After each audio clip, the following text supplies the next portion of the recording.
talk to Chet about his on-set experiences. Yeah, that night we shot, man, Legends of Burkittsville, it was like, hey, can you help out? We have to go to that fucking crazy bridge. Yeah, and, I remember that. Yeah, and it's like, I'll meet you over at your house. Dude, I don't know, like, I don't think we're supposed to be here. And you're like, yeah, we're not supposed to be here.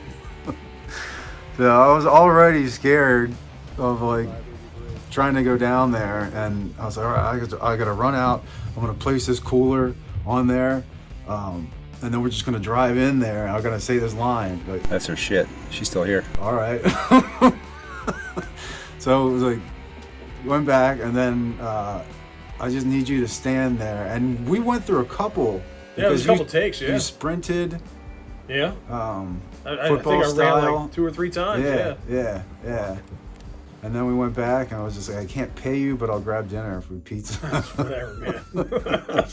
Was that your first time on kind of a movie production, or did you do anything before that? I can't remember. So that was like the first like movie that I was ever kind of like a part of. But before that, my this guy I was working with overnight at Target shot a commercial that he was trying to pitch for iPhone or iPod at the time. Or yeah. So I got a little 30-second commercial of me working with a dog. I might have to try to dig that up. I got it out there somewhere. Yeah, all right, I got it. We might have to attach it to this. It's on YouTube. It is. It's okay. still out there. All right. So right. Forward me that, and I'll make sure I add it. But that was a pretty cool experience. That took all day. I think we were down in I think it was like Indian River, Virginia, or something like that. Nice. And I had to take a little trip down there, but that was a cool experience, and I got to work with a dog. So, I mean, how do you complain with something like that? But that was pretty cool. And I actually got to give some input on that one. On like, hey, maybe I can do this. I kind of like changed it up a little bit to kind of showcase a little bit more of like some aggressiveness versus what they had going on. So it kind of added a little bit more flair to the. I guess to the commercial, so to speak. It was very much you, like everyone could clearly say. It's clearly Chet. 100%. The Legends of Burkittsville set wasn't. It was only one day. It was a couple hours on a night shoot. But when you said, "Yeah, man, I'll help you out in unison," I think that was. I don't know if you were anticipating it to be. I mean, it wasn't a big movie, but did you think it was going to be that many intricate parts when I said, hey man, can you help me out with this? Oh yeah. I definitely thought, I mean I'm not like in the movie business, but definitely from things that I've heard, just like listen to actors and stuff, I mean you're talking about 8 months and stuff on set, up to like a year and plus, right? So I knew like there's going to be some days involved with it, whether we're going to do a full day shoot or something. I know you worked with me on at the time I was trying to get my passport so we can get out of the country for a cruise.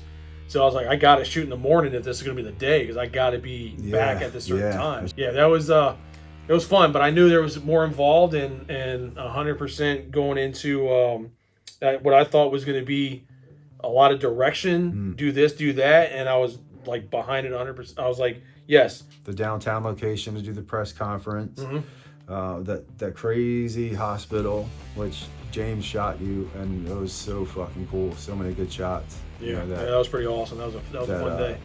The boots that were way too big, but you soldiered through it. Yeah, let me tell you, I got 9.5 foot, and I'm sitting there putting on like 11 size boot. Did that feel? I remember the first time you were kind of going through rehearsal, and James was walking you through some of the stuff, and then before you went on, you said, "All right, now I'm getting nervous."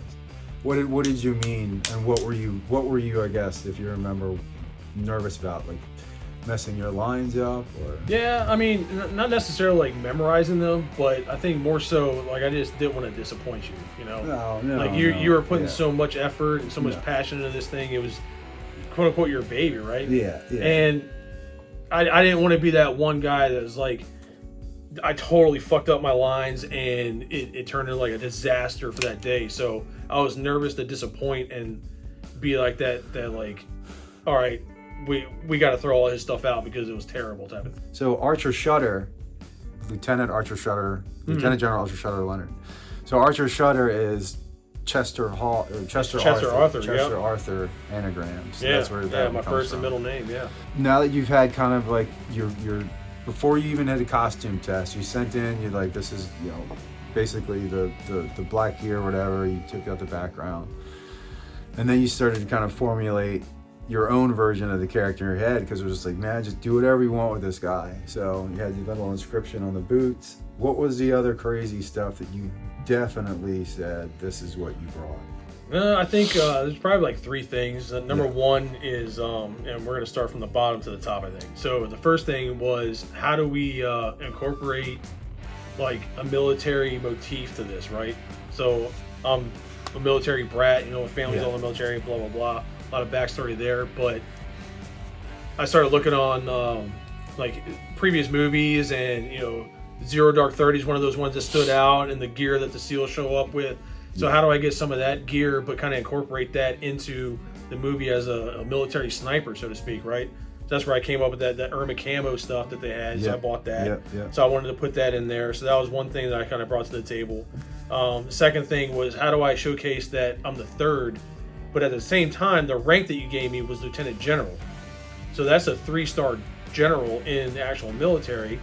And I wanted to kind of incorporate the third, which is I'm the third of, Chet Hall the third, and the military lieutenant general. So I got those 3-stripe insignia that I picked up, and I put on the lapels of that uniform in one of those in the speech scene at the very beginning.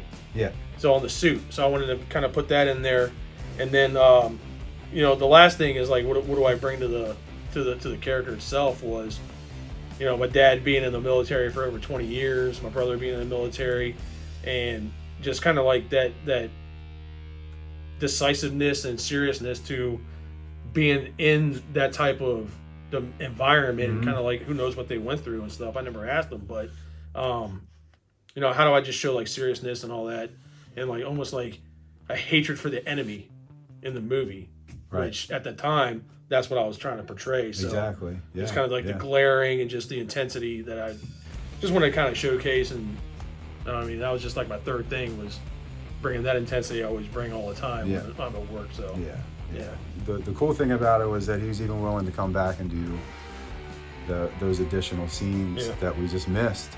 Yep. That was a very busy, intense day at the hospital.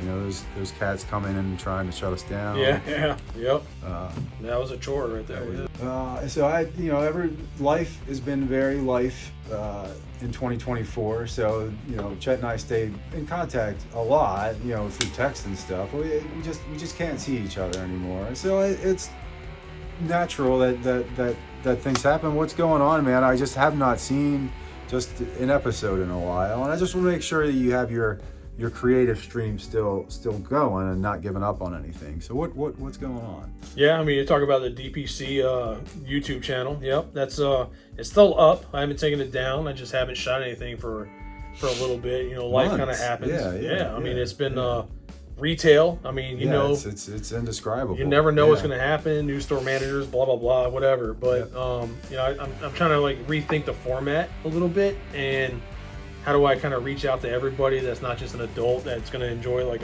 a half cab blood orange, a 10 out of 10 on the Chetometer right here.